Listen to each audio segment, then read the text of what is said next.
Assalamualaikum warahmatullahi wabarakatuh. Di sini saya akan menjelaskan terkait dengan aplikasi Fuse pada analisis regresi linear berganda. Jadi teman-teman sudah pernah belajar tentang analisis regresi linear berganda dengan menggunakan salah satu software yaitu SPSS gitu ya. Di kesempatan ini saya akan membagikan cara analisis data dengan menggunakan analisis regresi linear berganda tetapi dengan menggunakan Fuse. Sebelum kita masuk lebih jauh terkait dengan aplikasinya, jadi secara umum analisis regresi linear berganda ini memiliki fungsi untuk mengetahui atau digunakan untuk menguji pengaruh dari dua atau lebih variabel independen terhadap satu variabel dependen. Nah, di dalam analisis regresi linear berganda ini biasanya akan kita tuliskan model umumnya yaitu Y sama dengan alfa plus beta 1x1 plus beta 2x2 plus beta 3x3 plus error. Itu adalah bentuk umum dari model regresi linear berganda jika dia melibatkan tiga variabel x-nya. Nah, pada kesempatan ini kita akan melakukan pengujian dengan menggunakan Fuse. Jadi langkah-langkah yang akan kita lakukan, yang pertama data yang kita miliki akan kita lihat bagaimana bentuk statistik deskriptifnya. Jadi kita akan mengeluarkan bentuk statistik deskriptifnya. Kemudian selain statistik deskriptif, kita nanti belajar mengeluarkan bentuk grafik dari data-data yang kita miliki. Kemudian selain itu kita juga akan melakukan, setelah statistik deskriptif dilakukan, grafik juga kita tampilkan, kita akan melakukan estimasi model. Nah, estimasi model ini kita lakukan dengan menggunakan Fuse. Di penggunaan Fuse ini dia akan sedikit berbeda dengan ketika kita menggunakan software yang lain, sehingga nanti kita akan belajar di sini ya. Kemudian setelah estimasi parameter model, kita akan melakukan pengujian asumsi klasik, meliputi uji normalitas, uji heteroskedastisitas, uji autokorelasi, dan uji multikolinearitas. Setelah dipenuhi keempat uji ini, kita akan lanjutkan dengan interpretasi model, bagaimana modelnya. Kemudian ada uji T, dan yang terakhir nanti kita akan melakukan uji F gitu ya. Itu adalah langkah-langkah pengujian yang akan kita lakukan untuk analisis regresi linear berganda dengan menggunakan software kita nanti adalah Fuse. Nah, contoh yang akan saya sajikan yaitu yang pertama, contohnya cuma satu sih, gak ada yang pertama gitu ya. Jadi suatu penelitian dilakukan untuk menganalisis pengaruh bobo dan inflasi terhadap NPF Bank Umum Syariah periode 2020 sampai dengan tahun 2022. Nah, dari judul penelitian ini maka kita dapat mempetakan terlebih dahulu variabel X-nya atau variabel independennya yaitu bobo dengan satuannya adalah persen, kemudian inflasi dengan satuannya adalah persen. Kemudian variabel dependennya adalah NPF dengan satuannya juga adalah persen. Nah, data yang akan kita analisis adalah data yang seperti ini. Teman-teman nanti sudah bisa lihat datanya ada di Excel, nanti yang akan kita pakai Excelnya. Bagaimana cara perolehan datanya juga sudah saya buatkan dalam bentuk video, sehingga apabila teman-teman merasa kesulitan bagaimana kok tiba-tiba muncul data ini, dari mana asalnya, sudah ada video yang bisa membantu teman-teman semuanya untuk lebih mudah di dalam proses untuk pengambilan datanya. Nah, kemudian setelah datanya ini ada, kita sudah menentukan variabel X, variabel Y-nya, maka kita bisa mulai untuk menganalisis datanya dengan menggunakan Fuse. Kita buka dulu datanya. Ini datanya. Jadi datanya dimulai dari tahun 2020. Ini berarti bulan Januari ya, sampai dengan Desember 2022. Jadi ada sekitar 36 data yang akan kita analisis. Karena dalam satu tahun dia terdiri dari 12 data, maka data yang kita gunakan di dalam penelitian ini merupakan salah satu jenis data bulanan. Jadi kalau 1 tahun ada 1 berarti dia data tahunan, 1 tahun ada 2 berarti data semesteran, kalau 1 tahun ada 4 berarti data triwulan, kalau 1 tahun ada 12 berarti dia data bulanan, dan seterusnya itu ya. Baik, cara yang pertama teman-teman silakan copy terlebih dahulu mulai dari NPF. Jadi mulai dari judulnya ya, NPF, Bobo dan inflasi sampai ke bawah. Kita turun sampai ke bawah. Kita turun, kita copy seperti ini, copy. Kemudian kita buka FViews kita. Nah, di tampilan awal FViews, teman-teman nanti pasti akan ditanya mau membuka file yang sudah ada atau membuat file baru. Jadi kita pilih create a new FViews work file. Nah, karena data yang kita miliki di dalam FViews, kita akan ditanya jenis struktur datanya, apakah datanya dia itu undate atau tidak ada datanya, di banyak observasinya berapa gitu ya, ataukah dia date, regular frekuensi, jadi kayak datanya itu data time series, atau dia adalah datanya bentuk data panel. Nah, berhubung kita di analisis regresi linear berganda, kita menggunakan datanya adalah time series, maka teman-teman pilih date, regular frekuensi. Seperti yang tadi saya jelaskan bahwa data yang kita miliki dalam 1 tahun terdiri dari 12 data, maka frekuensinya itu adalah monthly atau bulanan. Start date-nya tahun berapa? Tahun 2020 sampai dengan 2022. Kalau sudah, teman-teman bisa klik OK. Nah, kalau sudah seperti ini, kita save terlebih dahulu file, kemudian save, kita save aja. Taruh di coba kita taruh di sini.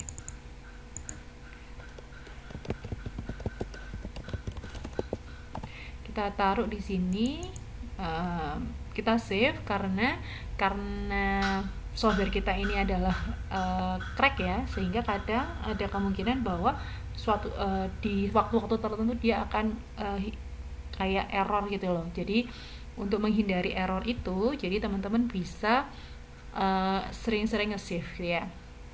Baik, kalau sudah sampai di sini apa yang harus dilakukan? Semua perintah yang ada di FViews dia ada di bagian quick. Jadi semua perintahnya ada di bagian quick. Kita akan input terlebih dahulu data yang sudah kita kopikan dari Excel. Teman-teman klik quick, kemudian ada empty group. Nah, kemudian kalau sudah sampai di sini, teman-teman kursor yang ada di sebelah kanan, teman-teman arahkan paling atas. Sehingga nanti kita akan ada kayak satu baris kosong yang dia di sebelahnya tidak ada tulisan sama sekali. Fungsi baris kosong ini adalah untuk memberi nama pada variabel yang akan kita masukkan. Maka dari itu, ketika kita tadi ngopi dari Excel, dia sudah ada namanya sekaligus. Jadi kita paste seperti ini. Sudah dipaste, kita sudah dapatkan datanya NPF, Bobo, dan inflasi. Sudah sampai di sini, kita name, kita kasih nama ini untuk data underscore gabungan, untuk memudahkan kita dari proses untuk membuat analisis lebih lanjutnya. Nah, kita akan mulai di sini.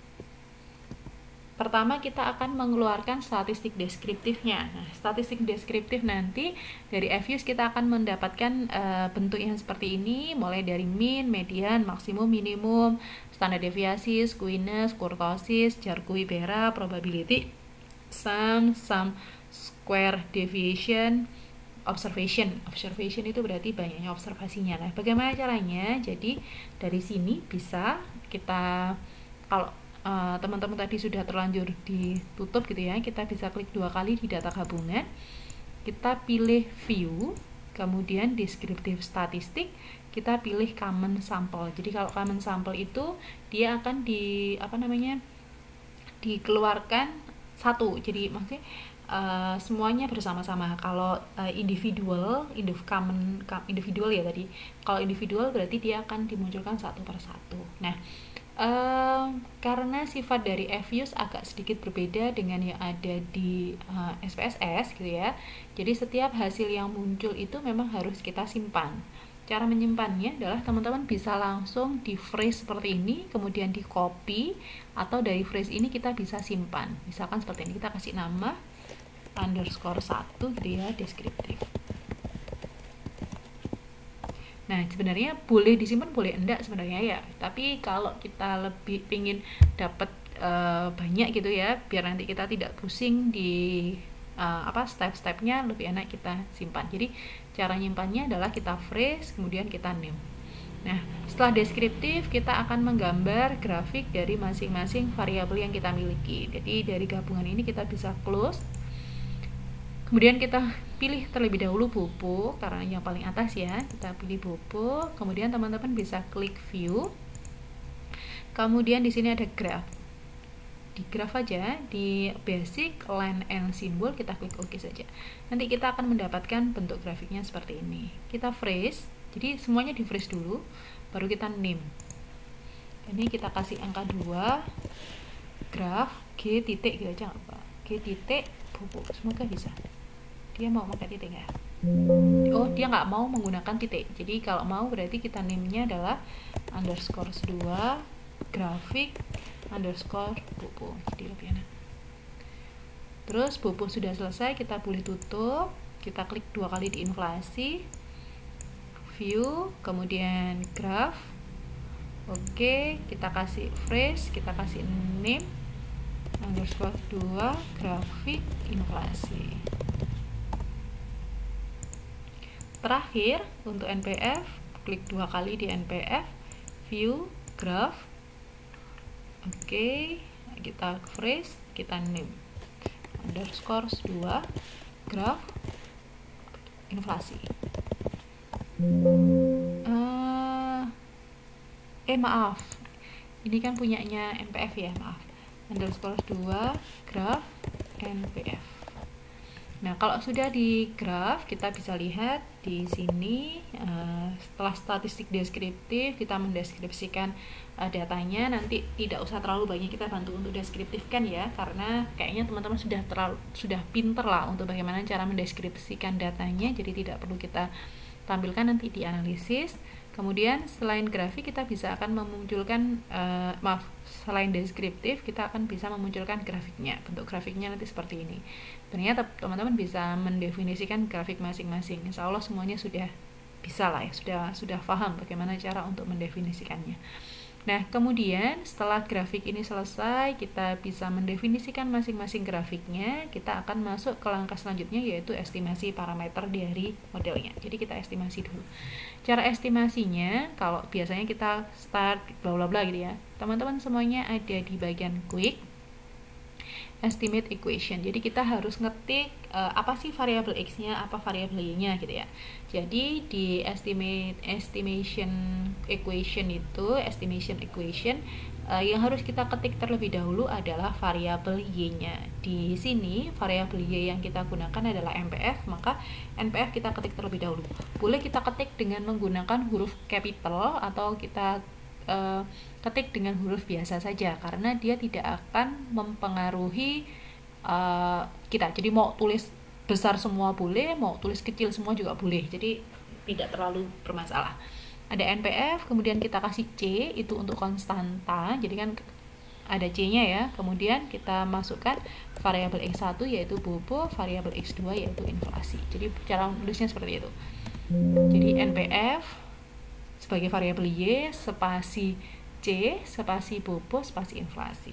Kalau sudah, bisa kita klik OK. Nah, ini adalah hasil estimasi parameter model dengan menggunakan analisis regresi linear berganda. Jadi nanti kalau kita lihat di sini, bentuknya seperti ini. Hasil estimasi parameter modelnya. Jadi di Fuse itu dia sudah masuk semuanya menjadi satu. Jadi probabilitas di sini untuk uji T-nya, R² di sini untuk uji untuk melihat koefisien determinasinya, uji F-nya juga sudah ada di sini. Jadi Fuse itu dia tampilannya sudah lengkap jadi satu di sana, sehingga kita sebenarnya tidak terlalu bingung dari proses untuk membaca hasilnya. Memang tampilan antara satu software dengan software yang lain biasanya agak sedikit berbeda, biasanya gitu. Baik, kita save sekarang atau nanti? Sekarang boleh lah, kita freeze saja, kita kasih name. Jadi semua cara nge-save nya adalah di freeze, kemudian kita kasih name. Kita kasih nama 3 adalah estimasi model. Mau ditulis besar semua, kecil semua, dia akan berubah menjadi kecil semua gitu ya. Nah, baik, setelah selesai di estimasi parameter model, nanti teman-teman bisa melanjutkan dengan pengujian asumsi klasik. Pengujian asumsi klasik yang pertama yang akan kita uji adalah uji normalitas. Teman-teman klik view, residual diagnostik. Jadi, di FUSE ini, mungkin kelebihannya dibandingkan dengan SPSS adalah pengujian asumsi klasik, pengujian apapun dia sudah disediakan, jadi kita tidak terlalu harus ngitung satu persatu ganti ini, ganti perintah gitu ya. Cuma dia memang sudah disediakan full di bagian view, jadi tidak akan terlalu menyusahkan kita dalam proses untuk analisisnya gitu ya. Teman-teman klik view, residual diagnostik, di sini ada histogram normality test. Jadi ini adalah hasil normalitasnya. Kita save dulu aja. Freeze, kita kasih name 4 gitu ya, normalitas. Nah, dari hasil normalitas ini apa yang bisa kita baca? Jadi ini adalah hasil normalitasnya. Jadi di FUSE itu dia menggunakannya adalah Jarque-Bera, ada di bagian probability di sini. Jadi nanti teman-teman lihatnya adalah di bagian Jarque-Beranya, berapa probabilitasnya gitu ya. Nah, kemudian cara membacanya nanti kita tetap menggunakan H0, H1 atau H0, HA. Boleh H0, H1, H0, HA itu sebenarnya sama. H0-nya adalah residual berdistribusi normal, H1-nya residual tidak berdistribusi normal. Kemudian probabilitasnya 0,987 lebih besar dari 0,05, maka kita gagal tolak H0 atau kita terima H0, dan disimpulkan bahwa residual berdistribusi normal. Jadi itu sedikit penjelasan terkait dengan bagaimana cara membaca nilai dari uji normalitas gitu ya. Baik, setelah uji normalitas kita lanjutkan di uji selanjutnya, yaitu ada uji heteroskedastisitas. Teman-teman normalitas sudah di save, kita tutup. Teman-teman bisa klik di bagian view, residual diagnostik. Di sini ada heteroskedasticity test. Jadi itu untuk uji heteroskedastisitas. Di uji heteroskedastisitas sendiri dia ada bermacam-macam specification atau tipe, mulai dari Bruce Pagan, Harvey, Glatzer, Arch, White, dan seterusnya. Jadi kita bisa memilih uji heteroskedastisitas yang kita butuhkan. Yang kita butuhkan di sini maksudnya adalah mana kira-kira uji heteroskedastisitas yang membuat model kita ini terpenuhi, jadi gitu. Jadi boleh memilih Bruce Pagan, Harvey, Glatzer, atau model yang lain seperti itu. Di sini yang default yang dia kasih biasanya langsung dia makanya adalah Bruce Pagan Godfrey. Kita pilih Bruce Pagan aja, klik OK. Nah, hasilnya panjang sekali ya. Panjang memang. Jadi hasilnya panjang, tapi tidak usah terlalu khawatir bagaimana yang harus dibaca. Silakan nanti diingat-ingat mana yang dibaca ya. Kita freeze terlebih dahulu. Kita name, kita kasih angka 5. Di sini adalah heteroskedastisitas. Gitu. Kita tutup. Nah, di heteroskedastisitas saya bantu untuk membacanya. Kita pakai yang ada di Excel saja, di PPT saja. Jadi di heteroskedastisitas yang dipakai itu adalah OBS-R square-nya. Jadi meskipun ada banyak kayaknya angka, kita pakai yang OBS-R square, dan teman-teman cukup lihat yang bagian probabilitasnya. Jadi yang dipakai yang di sini. Jadi probabilitas dari OBS-R square itu yang harus kita lihat. Nah, bagaimana hipotesisnya? Jadi biasanya kalau kita menggunakan hetero itu H0-nya adalah varian homogen, tidak terjadi heteroskedastisitas. HA1 atau HA-nya adalah varian tidak homogen atau terjadi heteroskedastisitas. Nah, dari hasil yang kita miliki, kita tahu bahwa probabilitas dari OBS-R square yang kita miliki itu adalah 0,3610 atau 361 lah, 3 angka di belakang koma ya, lebih besar dari 0,05, maka gagal tolak H0, atau kita bilang terima H0 lah, mana yang paling gampang teman-teman pahami lah. Dan disimpulkan bahwa varian homogen atau tidak terjadi heteroskedastisitas itu adalah untuk yang bagian pengujian heteroskedastisitas. Silakan diingat-ingat karena ini akan kita bawa ke uji-uji yang selanjutnya gitu ya. Selanjutnya setelah uji heteroskedastisitas selesai, kita lanjut ke uji autokorelasi. Teman-teman bisa klik view, residual diagnostic, kemudian serial correlation LM test. Luck to include-nya kita pakai 2 saja sesuai yang ada di default. Kemudian kita phrase dulu, kemudian kita name, kita kasih angka 6, autokorelasi. Atau kalau mau nanti kita singkat aja normalitas tetap ya hetero auto multico gitu ya. Nah, bagaimana cara membacanya? Sama dengan yang ada di hetero. Jadi yang dibaca itu nanti untuk autokorelasi ada di bagian OBSR square. Terus teman-teman pilih yang di bagian probabilitasnya. Jadi pilih yang bagian probabilitasnya di sini. Nah, bagaimana cara pengujiannya? Sama, H0 tidak terjadi autokorelasi, H1 terjadi autokorelasi. Nah, karena nilai probabilitas dari OBSR square itu adalah 0,000 kurang dari 0,05, maka kita tolak H0 dan disimpulkan terjadi autokorelasi. Nah, pertanyaan yang muncul selanjutnya adalah bagaimana ketika model yang kita miliki itu terjadi autokorelasi? Maka sebenarnya di dalam proses analisis regresi semua pengujian asumsi klasik kan harus terpenuhi, sehingga ada beberapa cara yang bisa kita lakukan untuk mengatasi kendala-kendala yang ada. Misalkan data tidak normal, terjadi hetero, terjadi multico, terjadi auto, itu bagaimana? Itu sebenarnya bisa kita lakukan analisis lebih lanjut. Tapi karena kita di sini belajarnya utuh dulu aja gitu ya, maka kita asumsikan saja bahwa uji asumsi klasiknya tadi untuk autonya terpenuhi, sehingga kita bisa lanjut ke langkah selanjutnya. Karena ketika di uji asumsi autokorelasinya tidak terpenuhi, berarti teman-teman harus memperbaiki dia terlebih dahulu, kemudian analisis ulang. Jadi nanti mungkin bisa saya buatkan terpisah gitu ya, apa yang akan harus dilakukan ketika ada uji autokorelasi yang tidak terpenuhi, atau uji heteroskedastisitas yang tidak terpenuhi, atau uji normalitas atau multico yang tidak terpenuhi, seperti itu ya. Baik, saya lanjutkan. Karena dia autokorelasinya tidak terpenuhi, seharusnya disembuhkan dulu ya. Di sini kita asumsikan bahwa proses penyembuhannya sudah dilakukan, sehingga kita bisa lanjut ke analisis selanjutnya. Kemudian yang terakhir kita bisa klik view, kemudian koefisien diagnostik. Di situ ada varian inflation factor. Jadi VIF fungsinya adalah untuk uji multikolinearitas. Kita phrase terlebih dahulu, kemudian kita name. Ini nomor 7 aja, multikolinearitas. Baik, sudah selesai dengan menggunakan Fuse, tinggal kita memberi nama. Di sini kita kasih nama model regresi. Kalau sudah, jangan lupa di save.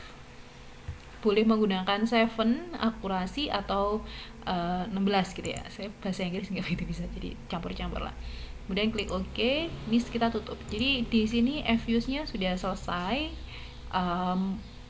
Kalau G itu berarti, kalau B itu berarti koefisien parameter model. Kemudian kalau G itu adalah grup.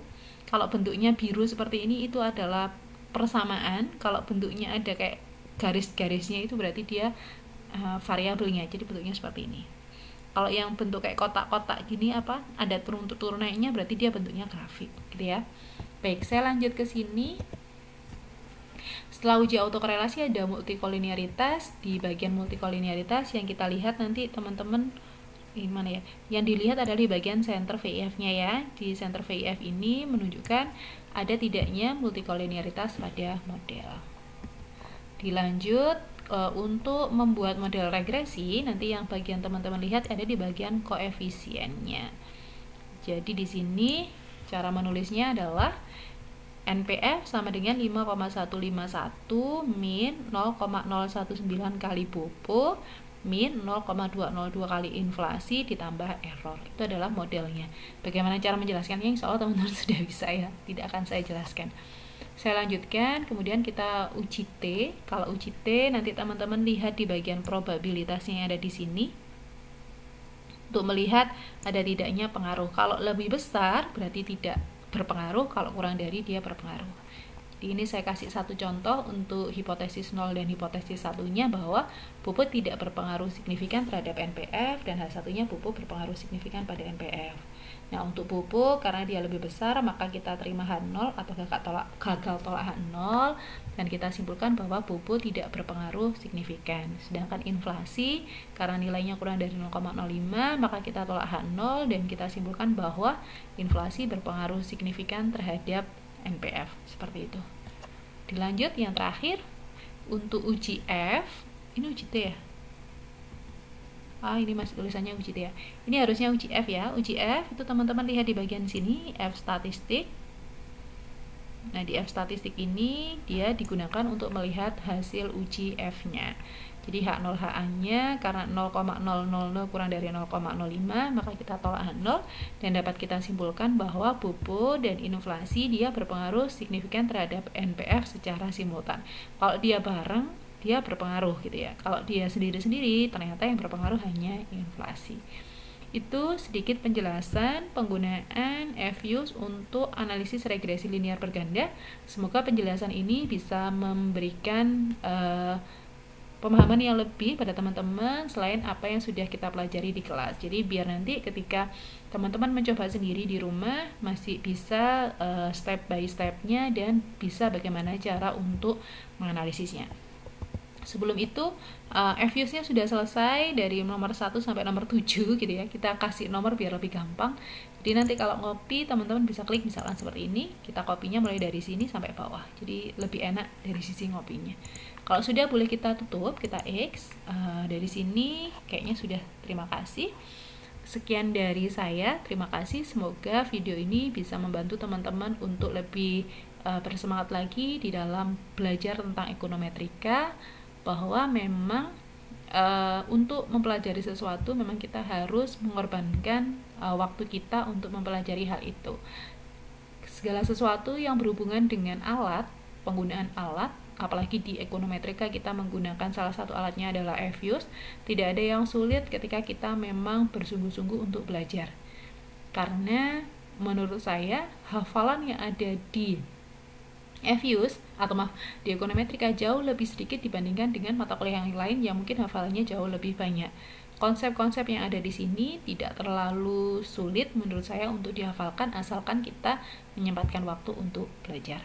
Sekian dari saya, terima kasih. Wassalamualaikum warahmatullahi wabarakatuh.